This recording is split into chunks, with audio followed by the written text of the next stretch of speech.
the President Emeritus, who I nicknamed Femi today, Mr. Gbenga Adefayi. And of course, the Chairman of AUJ in Lagos State, Mr. Deji Elemoye. My other colleagues, and seniors in the profession, I'd like to say welcome, as I, without much ado, just hand over to His Excellency to take us through.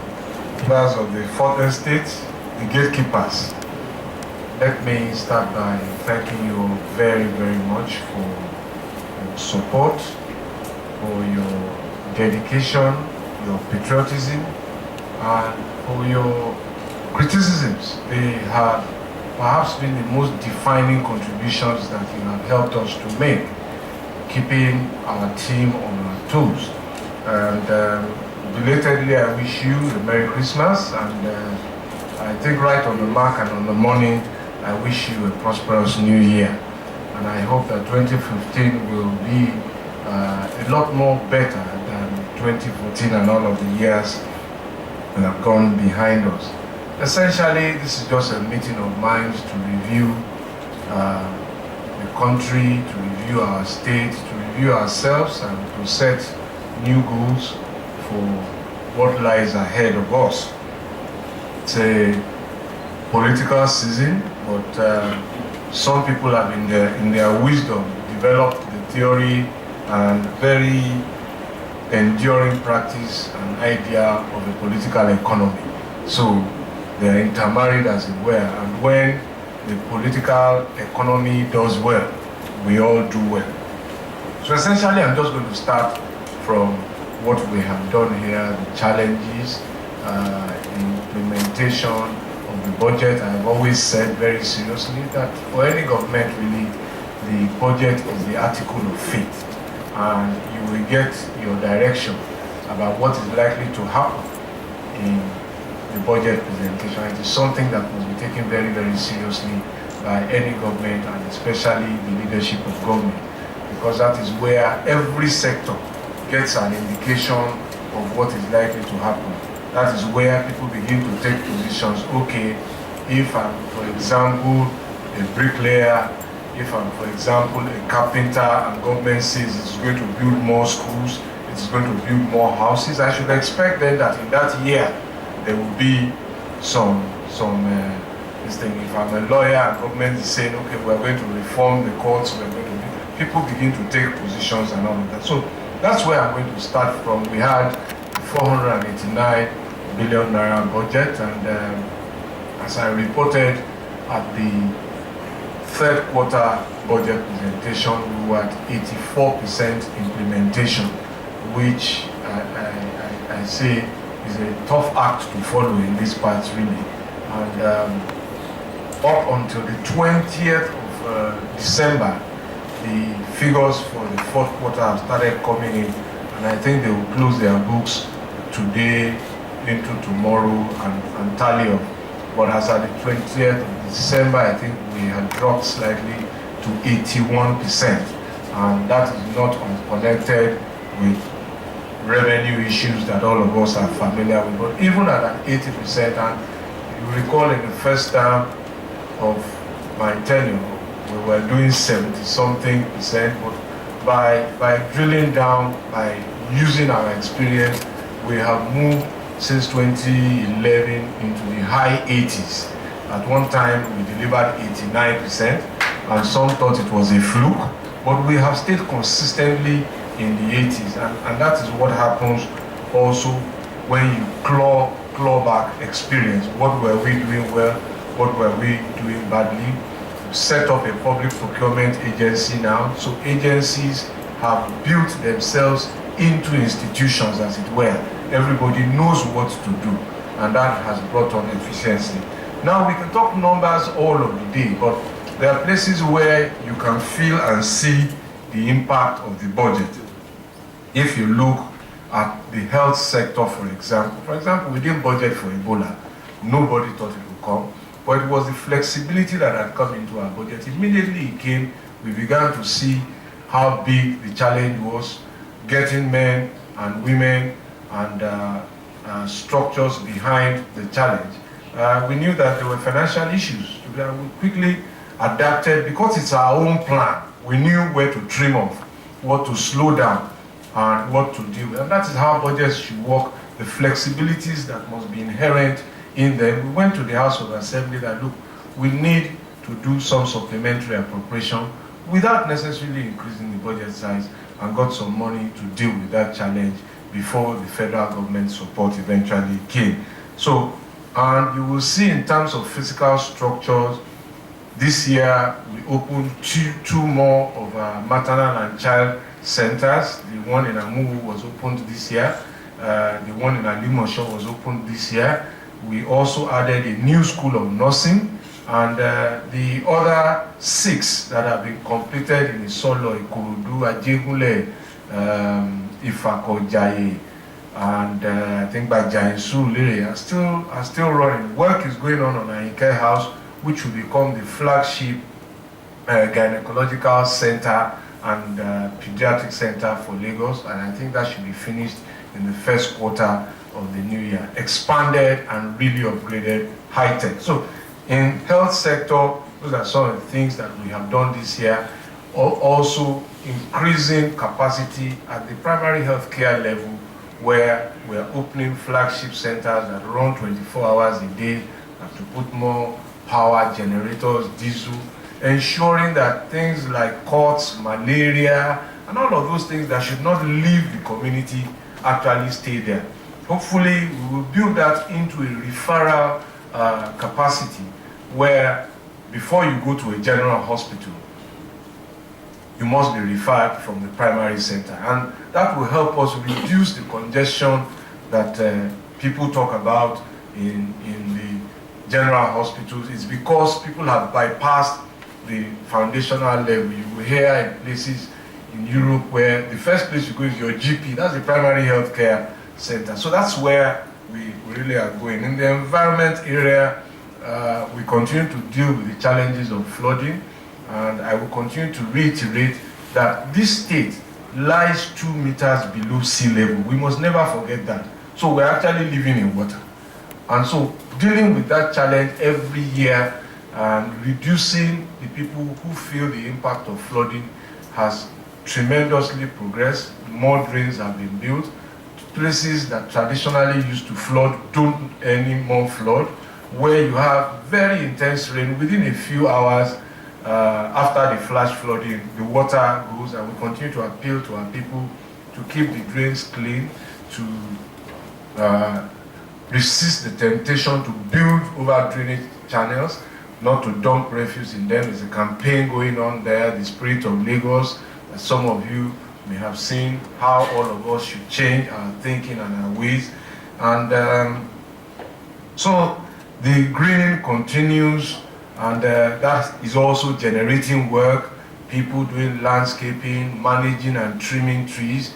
Perhaps many of you didn't know, I think just before the rainy season, there's an annual plan now. People go out working in government to go and trim down trees and prepare for thunderstorms and lightning, so that when that happens, trees don't collapse on highways and all of that. Those are the capacities that have now been embedded in this government. We also opened a transfer loading station in Oba Ogunji, where again, complementing the one at Simpson and the one at Oshodi, where we process refuse at night, and it reduces the number of trucks that are moving refuse across the state, so that bigger trucks move them in the dead of the night and reduce the traffic impact. But there's also more there, because we now also have now a health disposal service, which was not there before. So health waste is very hazardous waste. Syringes, placenta, and all of those things. So we've now developed capacity to properly process them, collect them from all the hospitals and clinics, private and public, on a contractual basis, and dispose them in the most modern and hygienic way that they do not constitute health hazards back to society. Of course, in terms of security, more patrol vehicles, more patrol bikes. Some of you were here when we did that. But perhaps most defining, in the dry season that we are now, we now have increased capacity, 2 more skylift ladders that can go, I think, up to 13 floors because we are building more elevated buildings. So we have those fire engines now, 32 of them. And the next thing is to build a State Fire Academy where again we can begin to train people in that as a career and create jobs. Street lighting continues to go on. So those are all the impacts of the budget, increasing security, building the night economy, people trading long into the hours of the night. There are places where in Alimosho, Ipaja, Bariga, Shomolu, Obalende, the studies that we did there were very revealing. The ordinary traders who used to fry bean cake, akara, yam balls, and plantain used to close at 7 because of fear of being attacked. They are trading now long into the midnight, and interesting results is that they are earning 40% more than they used to earn just because there is public lighting. And this is the way, as I said, that budget reaches the street from the day the assembly passes. In terms of power, we are aware of what we have done in terms of a new power plant in Ikeja. So we continue to intervene in those critical areas: health, security, and justice. So the Ikeja High Court and the Ikeja Magistrates Court now have uninterrupted power. Lasut power is now uninterrupted, so surgeries can be performed at any time. Equipment will work all through the night. The State Police Command is connected to that. And we've opened an energy academy where we are training young people, hopefully to be employed by the discos, because our studies show that we will need about 200,000 people trained in the value chain of power transmission, distribution, and generation over the next 15 years if we are to sustain efficient. So we have gone there to position in partnership with Siemens, training them in batches of 6 months training and certificating them through Siemens. So the certificates those kids will get is an international certificate where they can work in any part of the world. But we hope that our economy will be able to retain them here. And still on power, our schools now, in partnership with DFID, we are putting half of the money. The British government is supporting through DFID. We are powering 172 schools in the first phase.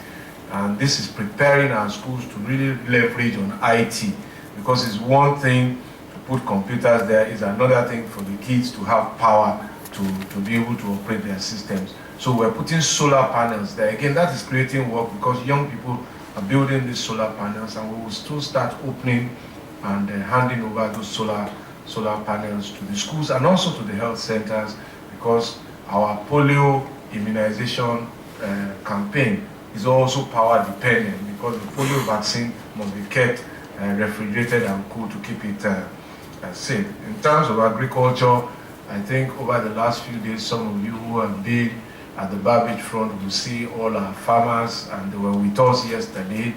Their personal testimonies that they have benefited from inputs that we have given. They have been trained in entrepreneurship and also bookkeeping, so that we are trying to migrate them slowly from the informal way that they are running businesses to a more formal and structured business that they can grow with. 3,100 of them, I think, were beneficiaries of our intervention programs over the last 6 months. And much more interesting, we started issuing certificates of occupancy to farmers so that they now have title over their farms. And these are some of the things that have made it difficult for them in the past to get small and medium-term loans from under the SME program. So helping to formalize those businesses is one thing that we have also been able to achieve this year.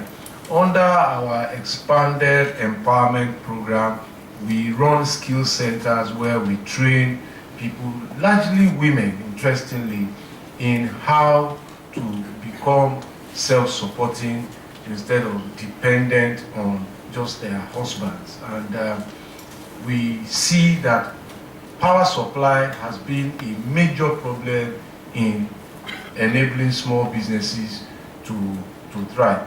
So some of the things that we have done is to look at businesses that they can do with little or no power at all. So we're teaching people how to sew, we're teaching people how to make soap, how to make pomade, and how to manage event centers, do catering work, and so on and so forth. And in that scheme, we have affected this year alone over 21,000 people. Another 11,000 are on our short list, still waiting to get an opportunity. But what is interesting is that many of the Ankara that you see, including some of this type, especially that are women folk now wear with beads and glitters, are made by these women by hand. So they're staying at home using their hands. They're able to earn income because we impart skills and give them tools to start. Of course, the story in education is that we are making progress. Not only are we delivering more schools and rehabilitating more schools, one of the things we've done recently is to create a plan now for the schools where each principal must log in to us on a form. The faults in his or her classroom. Is there a broken window? Is there a broken tile? Is there a broken chair? And all of this information goes from classroom to classroom, ends up with the school principal, who collates everything and sends to the Lagos Infrastructural Maintenance Agency.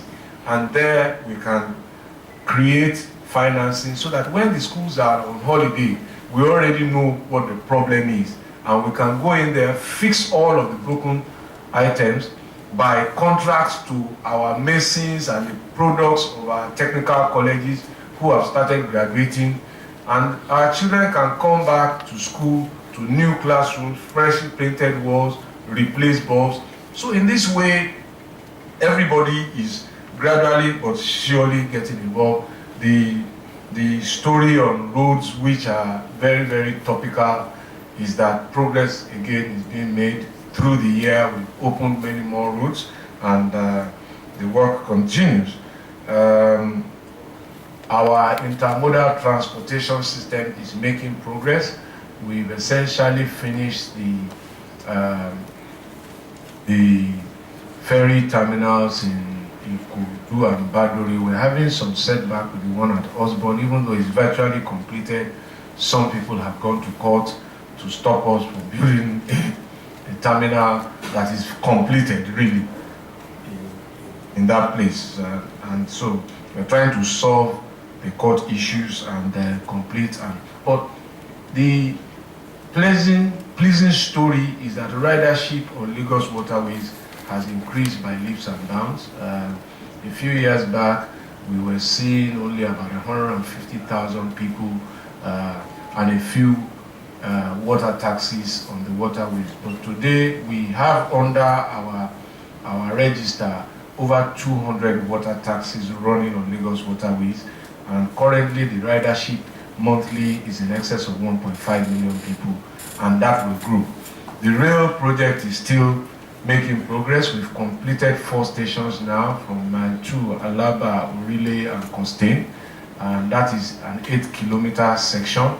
We are now heading to the marina, and you will see, those of you who travel through the Eko Bridge, will see the pillars and the piles still being put in place. That will give us the 5th station, and cumulatively that will be a total of 13 kilometers when that is completed, and that is about half of the undertaking because it's a 27-kilometer, 11-station project.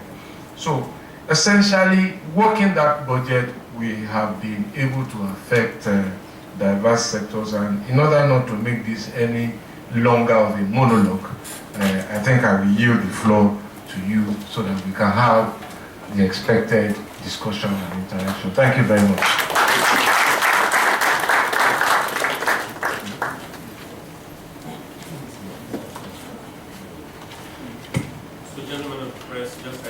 So I think while we are still on it, maybe business, economy.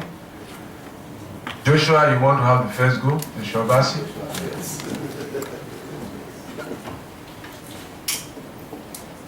Thank you, Your Excellency. Well, you've talked about the budget performance and these sectors that the budget really impacted on. But let me ask you, Your Excellency, we know that the Nigerian economy depends basically on oil. In the course of the year, we heard conflicting reports about missing oil money and all of that. I would like to ask you, well, though the federal government has, constituted investigation to come up with audits to really say what it is that is missing, but then Nigerians are still, confused about what was missing and all of that. I would like to ask you, what is your take on this? And could Lagos have done better if that money had come in? Secondly, sir, in the third quarter of this year, we are glad with the news of the Nigerian economy, the rebasing of the Nigerian economy, which put it as the largest in Africa. I would like to ask you, what has been the impact of that on Nigerian people? Thank you, sir. Thank you. We take time or not, buddy? Good. Sir, the administration has been able to put in place several institutions. The last park, Lagos Homes, has been able to provide homes for Lagosians, and LASRA to register Lagosians. What are you doing to ensure the sustenance of these institutions after the expiration of your tenure, sir? Can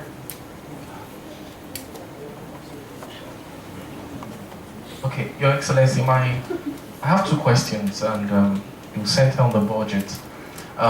Compared to previous budgets since 2008, when you presented your first full budget, what would you say is unique about the 2014 budget? And then secondly, while you were presenting the 2015 budget, you emphatically said that the decision to run a zero deficit budget for the 2015 year, is to enable the new administration, the incoming one, to start on a good footing. But inevitably, your successor is going to inherit a huge debt profile. I'm wondering, what do you think? Don't you think it will constitute a major burden for the new administration? Thank you. Malaran? FRCM?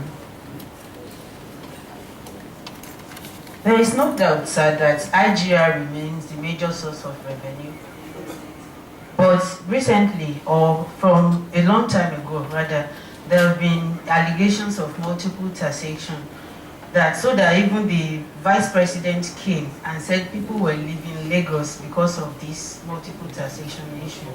What's your reaction to this, sir?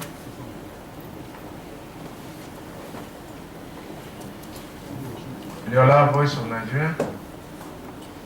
Your Excellency, sir, Lagos is known for surviving hard times, especially, it's still very fresh in our memory how the state survived when the LG funds were being withheld.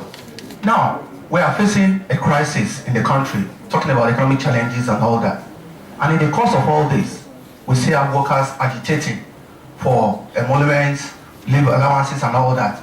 Now, in the course of all these things, how do you intend to go through this and to ensure that the camel passes through the needle's eye? Thank you.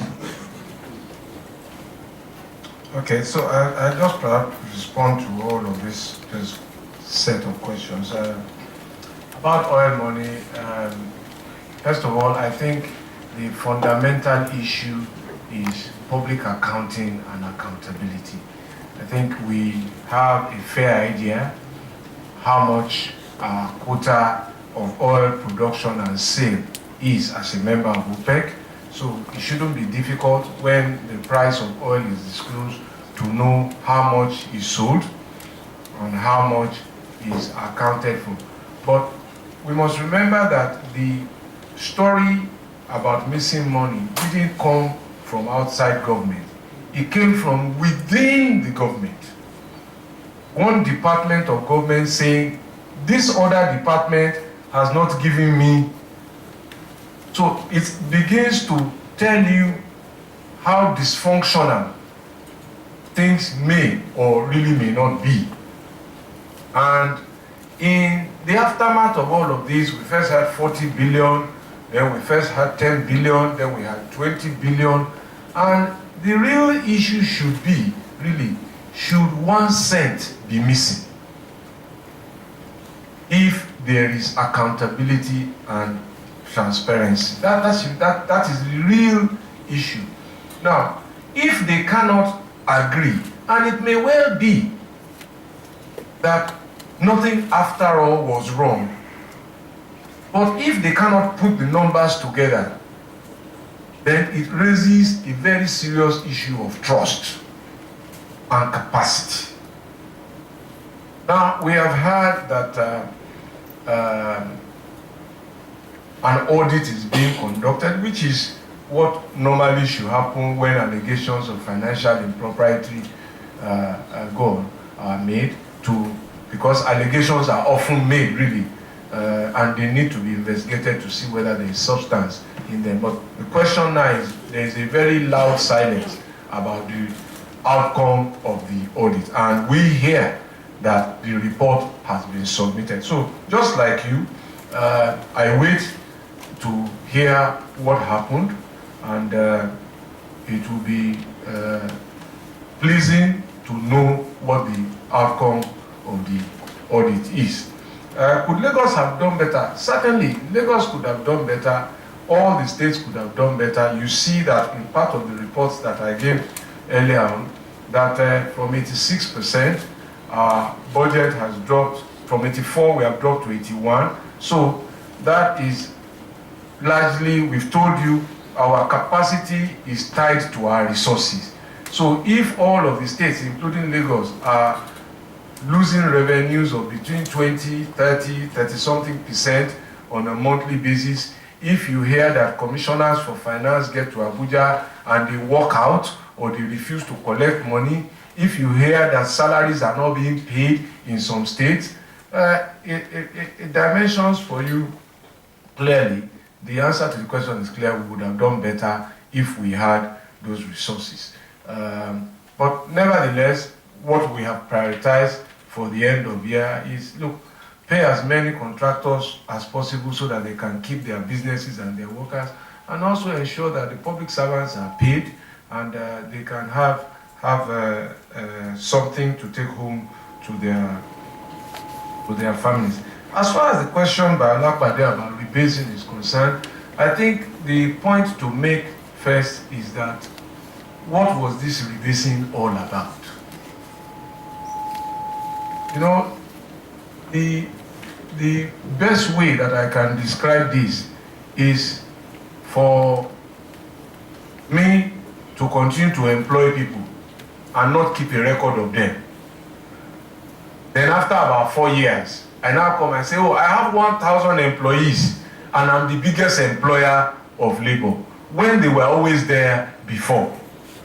And then I call you to a party to come and celebrate that I have become the biggest employer, simply because I am now doing today what I should have done from day one. So we were simply updating records that we omitted to update. That was all that the rebasing was about. But since 2008, Lagos State has been updating its GDP performance, and if you go on our website, you see it there, up to 2020, up to 2010. And perhaps that was what woke up the nation from its slumber. Because we were monitoring, we were recording, we were keeping data of what the gross domestic product and output of this economy is, because we needed to do so. We were always under national and international scrutiny. We had international agencies, Fitch, Standard & Poor's, doing business with us. So we couldn't go to them and say, we didn't know what we were doing. I remember once I received the French Minister for Trade. The first question she asked me, immediately she shook my hands, even before we sat down. She said, Governor, what is the size of Lagos GDP? And I responded, I think that was in 2010 or 2011. And after I responded, we had a conversation with her. And I assumed that if I didn't know then, our meeting was over. So it was always, for me, we need to know, we need to measure what we want to manage. So that's as far, in terms of the impact of the rebasing, the question I asked yesterday, and I continue to ask today, is that, okay, now we are the biggest, but how come smaller economies have electricity and we don't? Okay, we are the biggest, how come smaller economies can provide fuel for their people on a regular basis and we have to queue? We are the biggest, so, but how come we are going to buy arms from smaller economies in order to secure ourselves? So how impactful is that size to you? We are the biggest, yet we are importing food. And I think that as a citizen, I would be more interested in the quality of my life rather than the size of the economy. To the question about institution building, yes, I think our understated story really is the institutional capacity that we have built here. Agencies beginning to run without the governor. And as I've said this before, that we have been very fortunate as a state. We've had a lot of action governors, including my immediate predecessor, but that we must move away from the idea of an action governor to an action government, where really it's the team that fires rather than the individual. And that is why all of these agencies now have small shops, but they are much more efficient, and you will bear testimony to the. So even if you can begin to recognize them by name and their leadership, it means that they are already doing the job. Registering people, LASRA, LASPAC, cleaning and maintaining our lawns. So it doesn't need the governor again. There's an institution there employing people. They have their own budget. They go to the House of Assembly. So you know who to hold responsible if the parks are not green anymore. If you need to cut down trees, you know who to call.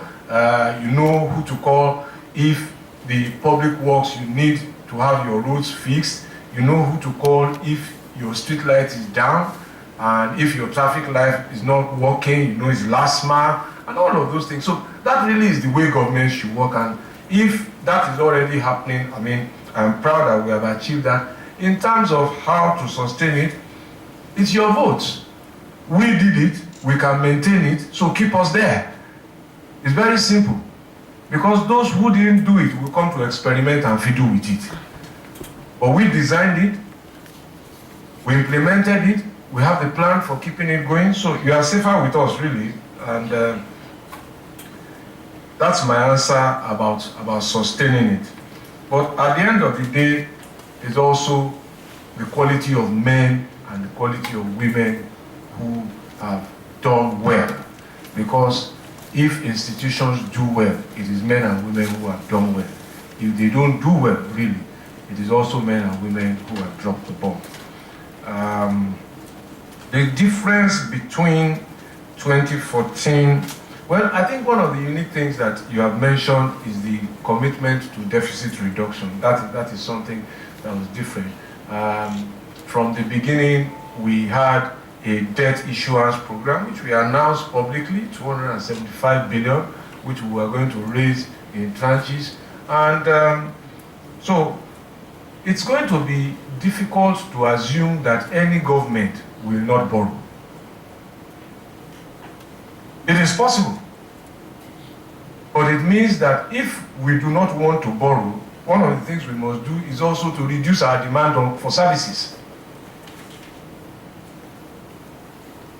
If we are doing now, our IGR has dropped to around 18 billion a month. So if you calculate 18 billion times 12, that will give you roughly less than 200 and something billion a year. So if that's all we get from taxes, really, and maybe another 144 billion or 10 billion from FARC, that's about 300 and something billion If we don't want to borrow, let's just reduce the budget to 300 and something billion, and then we are fine.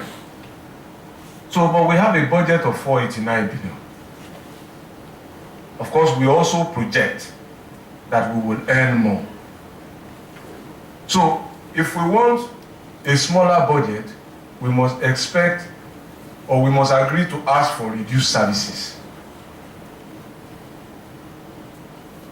But government responds to the totality of the demands that it receives. Number of people who want fruits, number of bad drains, number of schools.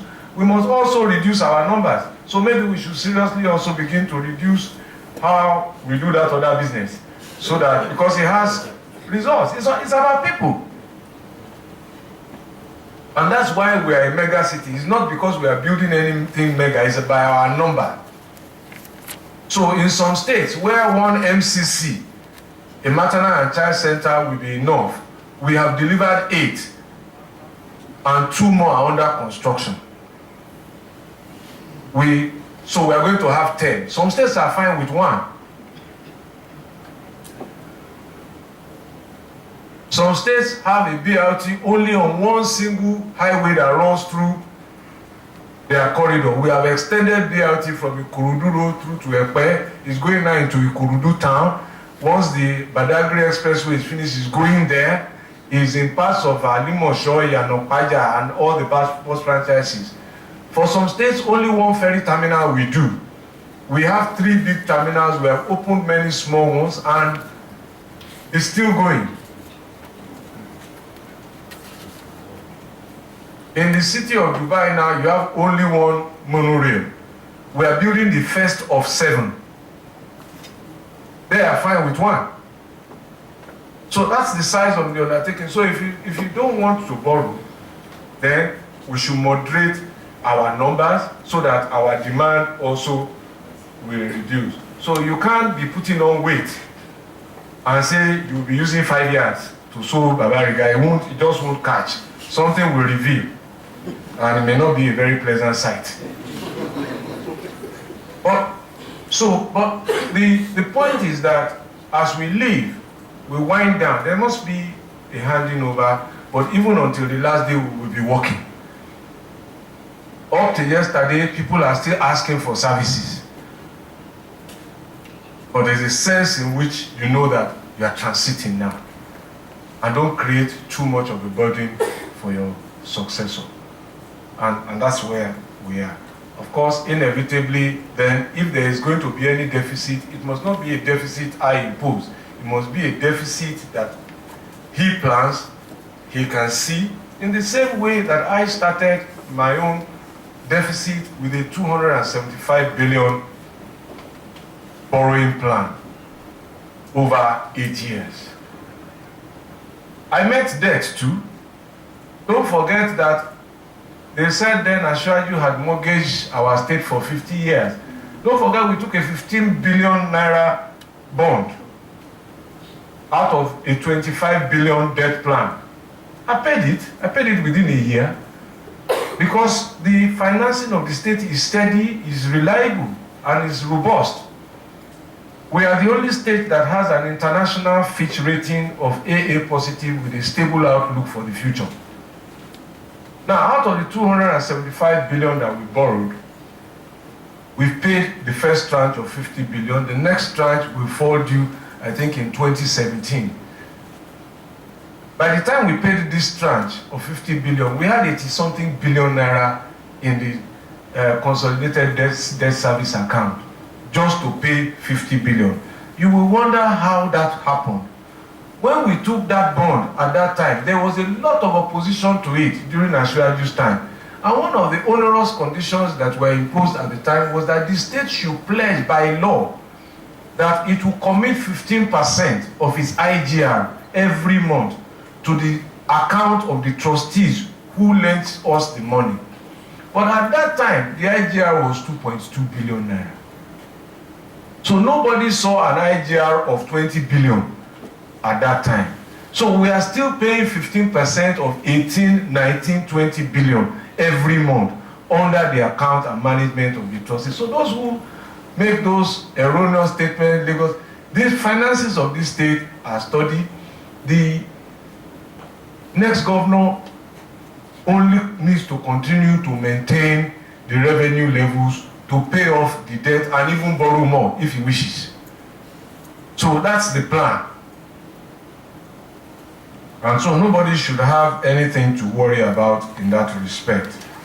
And you know, the thing also to do, when you hear all of these stories, look at the people who are lending money. They are seasoned financial experts.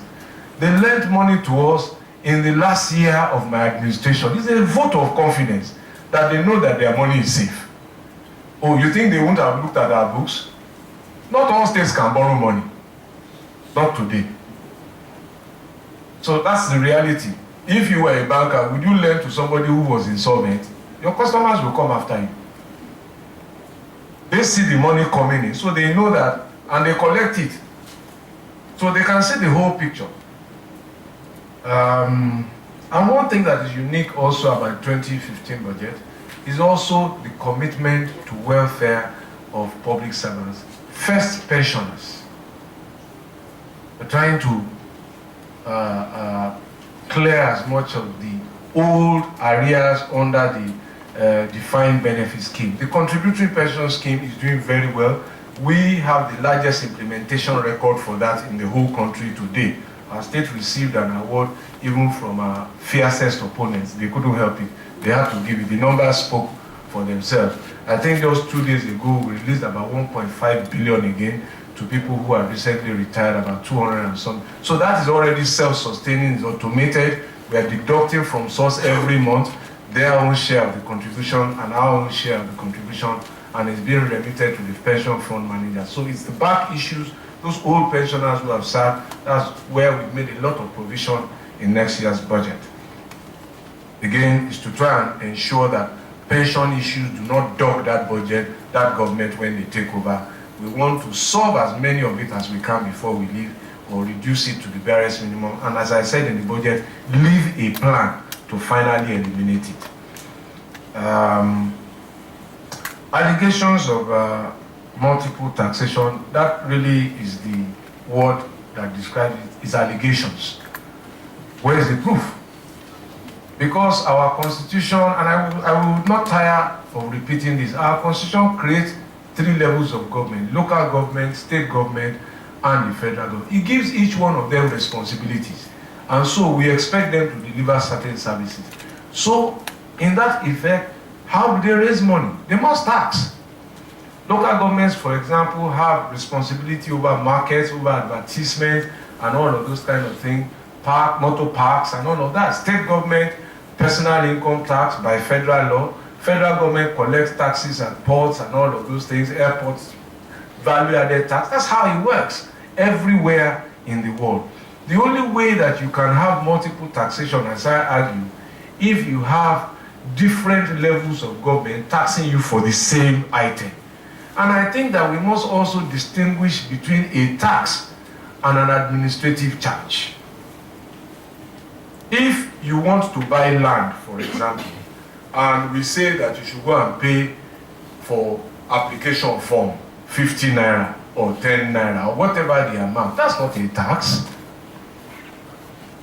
Because that does not have general application across the state. You are demanding for a particular service. You must be able to pay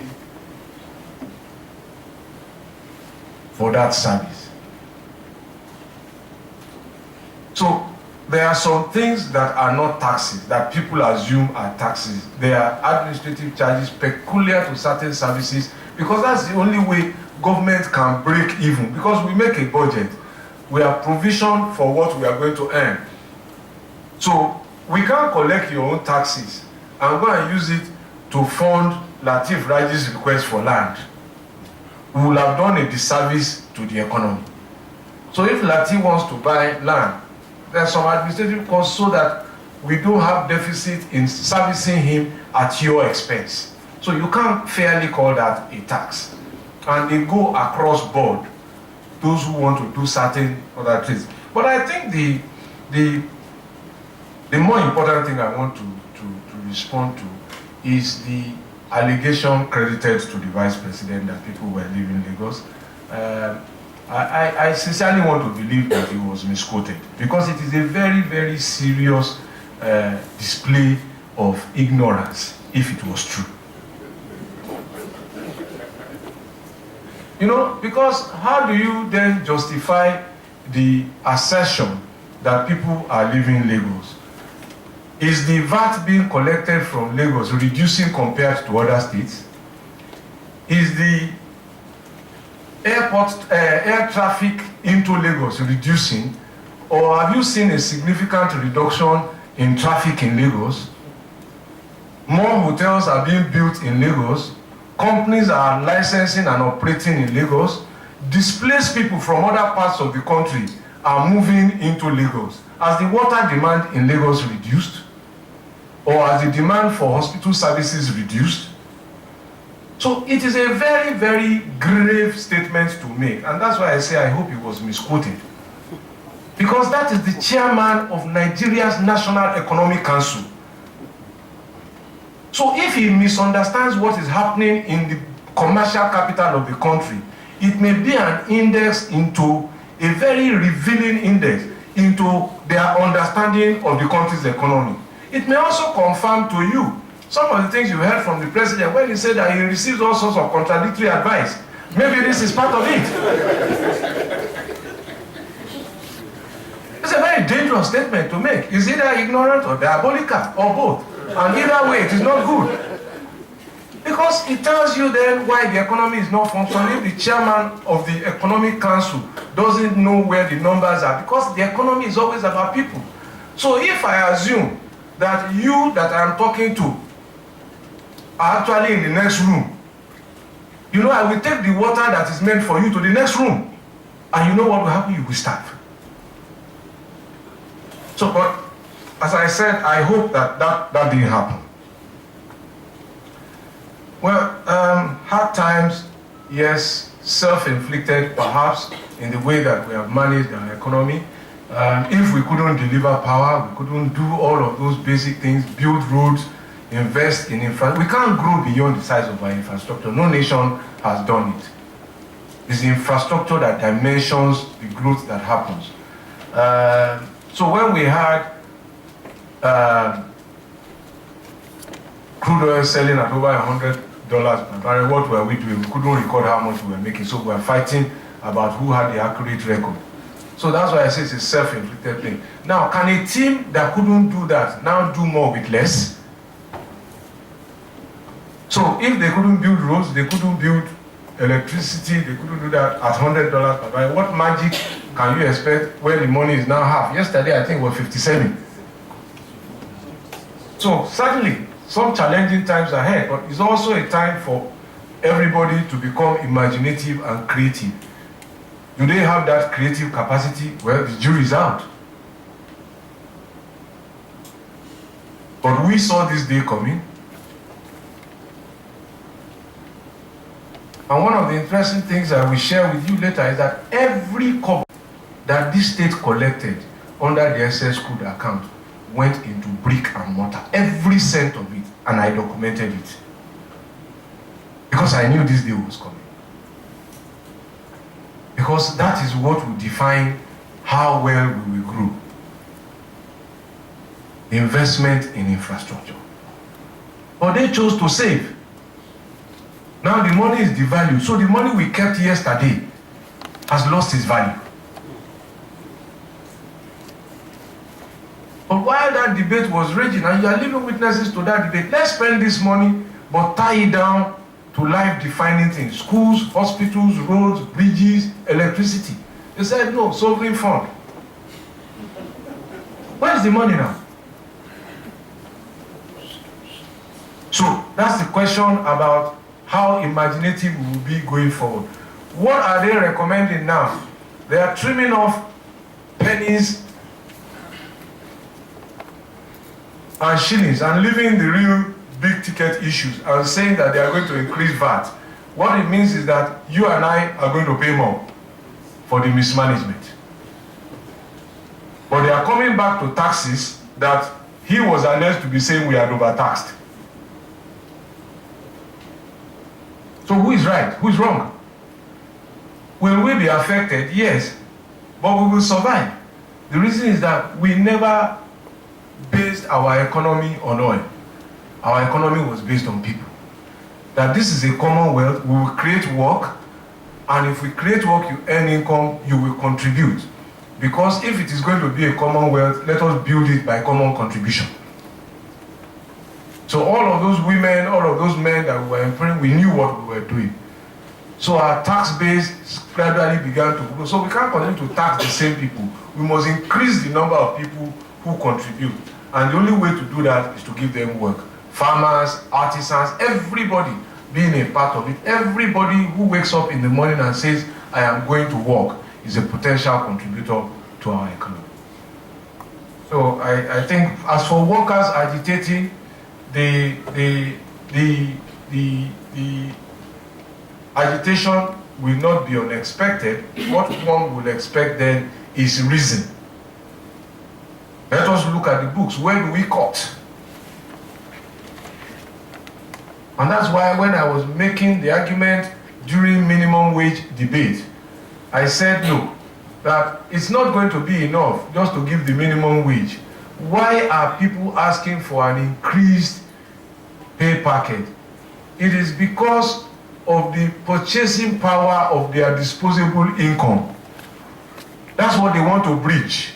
What is limiting the power of their purchasing income? It is electricity, one. The average resident pays 4 times more by buying fuel and generator and diesel in order to power. If you give him that, you have reduced his disposable expenditure by 75%. The cost of producing Coca-Cola, water, baking bread should come down if you remove the cost of self-power. So it's we can add more money to it and not solve the problem, and the problem won't go away. I listened, I think, to Yori's program a few days ago when one resident called or came in and said he had bought like 10 generators in 11 years.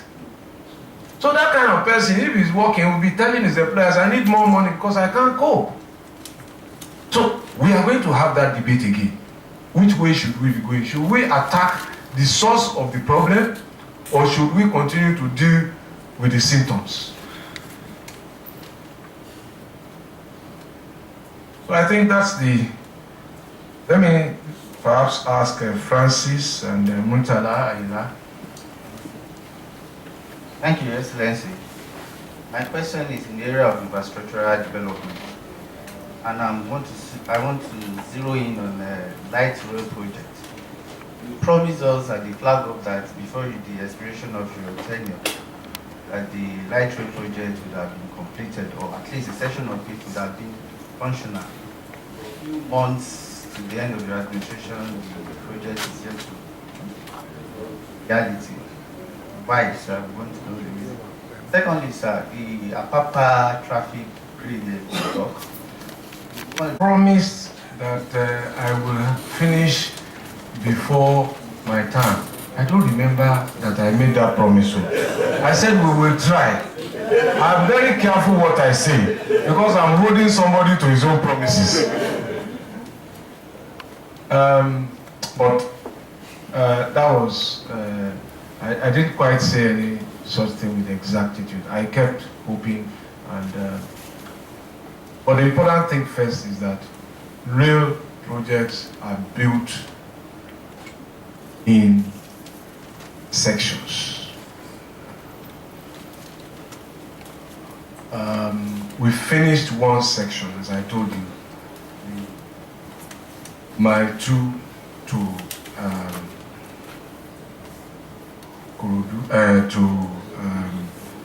Costain. 4 stations have been completed, verifiable. We're going through the next section, which is to Marina. That will give us 13 kilometers. I think that if you Google the Mumbai and the Dubai rail system, you will see that we have done better by many miles in terms of planning and delivery than they did in the number of years it took to conceptualize and deliver, if you look on that basis. If you also look on the basis that in those two cities, it was the federal government that funded those projects, you will also see that we have done better by many miles. This is a totally state-funded project. We are on our own. And with our pennies, with your taxes, that is how far we have come. So when we are also talking about debt, that's where the money is. That's 150-year infrastructure. You don't build it a second time. The coaches, once you buy them, will last you at least 50 years, subject to maintenance. So that's where to put money. So you can't want to do those kind of ambitious things and be squabbling about borrowing. The issue should be, what did we borrow to do? We borrowed money to buy fire engines, for example, so that's where money should go. Not to buy jets. So, but where we are, we finished that. The next problem is, how do we power the coaches? We know what coaches we are going to use. We want to use electric coaches because of environmental issues. Where is the power? So we are solving that power problem by ourselves. Because if we wait for them, it will never happen. Signals. The train must run efficiently. I think it's going to be about 20 minutes from Ukoko to Marina. So they must be on time, they must be on schedule. You can predict them by your watch. So signals have to be correct. So all of that is still going on. But as I said to you, we haven't lost the desire to put it into service even before I go. But those are the things that we don't control. We still held a meeting last week, taking decisions.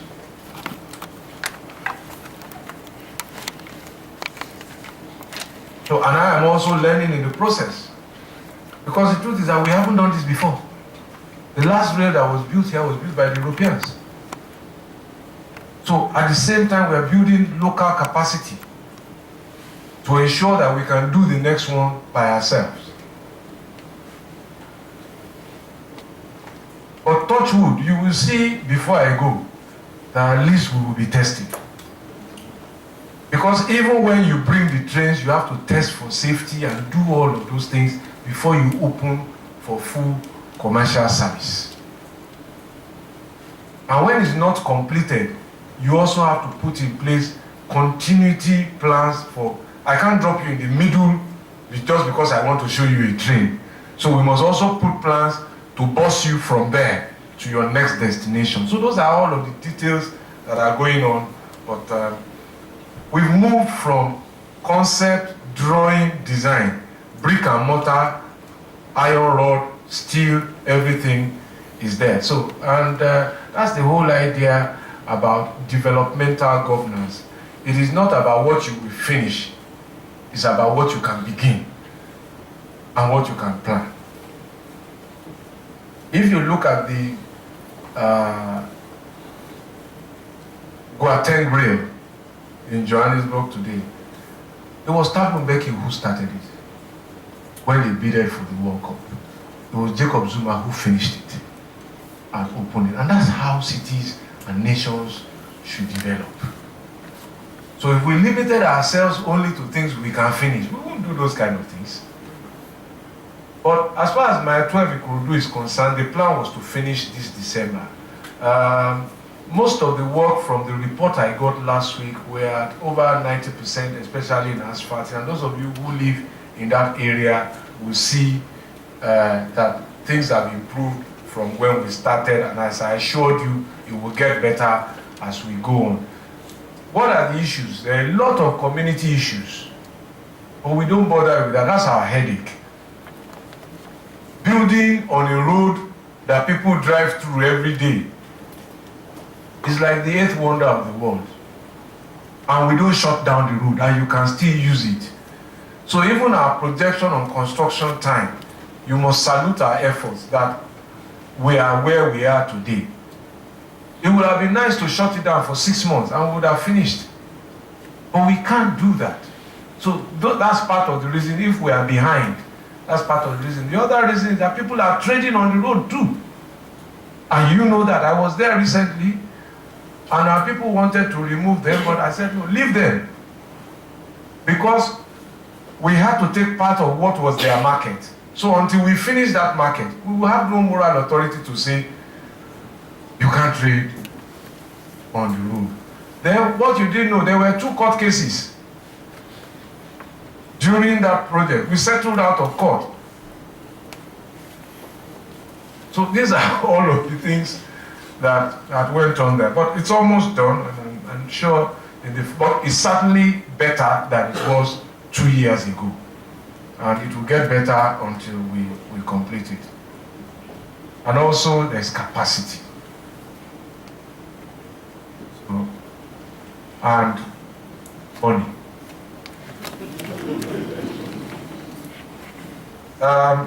Sheson Ulufobi.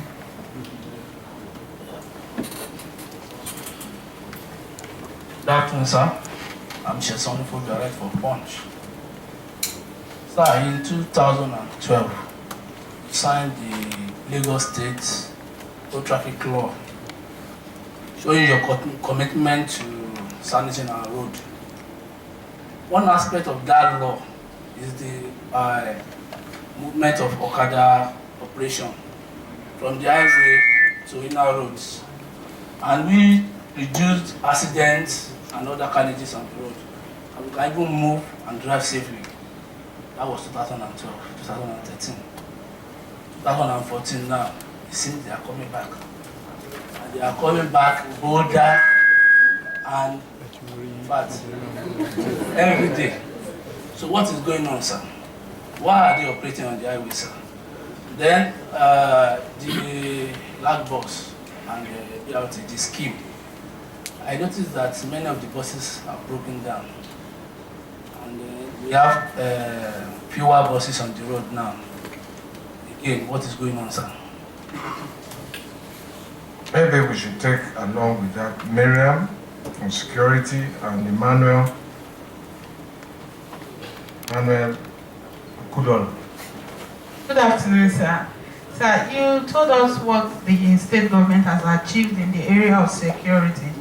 But then I want to take you back, sir, to what has been happening in the country. In the year 2014, we've had a lot of issues, especially from the northern part of the country. So I want you to tell us, does this have any direct impact on the state economy? Then, secondly, sir, you have been advocating for state police. I want you to tell us what role do you think that the state police will play to help curtail the insecurity situation in the country? Good afternoon, sir. My name is Emmanuel Ukudolo, like you said. I write for the Union newspaper. Like I said, or is it real? Very sir. Yeah, I was going to speak on our sustainability of the RRS. Okay? I was going to speak on sustainability of the RRS, but you seem to have touched that because that seems to be very key in the security architecture of the Lagos State government. Now, I will now move to this other area. I want to find out what initiative you have put in place based on reports of isolated cases of robbery along from Alakwere to Lokomeji between 7 p.m. and 10 p.m. I'm sure you might have received reports of things like that. Okay, let me quickly start from there.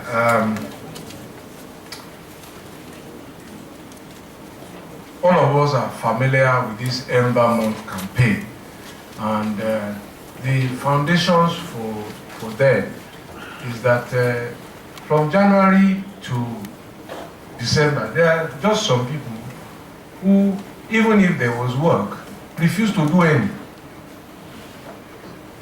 But at the end of the year, they want to reap from where they did not sow. So globally, there's usually a ratcheting up of criminal behavior, especially in the end of the year and in the December months. There's a lot of money moving around Christmas all over the world. I haven't checked this year. I think last year was when I checked the number of robberies, bag snatching, and shoplifting in London in Christmas. It's always every city. New York has everywhere. So those robberies fall within the issues that we anticipate will happen, and we are doing our best to contain them. Just yesterday, we still had a security meeting. So instead of monthly security meeting, I'll be holding weekly security meetings just to ensure that the city is safe. All our operatives are on very high alert, and we've planned for the worst, and we continue to hope for the best. So even on New Year's Day, again, we're going to review until all of this tension, the tension from 360 something days, we build it to 1 day, and then there's a crescendo. Even traffic really snails up at that period. But I think the arteries are being released slowly now, and after all the excitement. So in terms of Alakpere and Lukumeji, if you look on the 3rd mainland bridge in the evening in high traffic, you will see policemen walking up and down and some doing patrol. We get all of these reports, and that's why we continue to encourage you. If there's something wrong, let us know. We can't be everywhere. We have only about 30,000 men.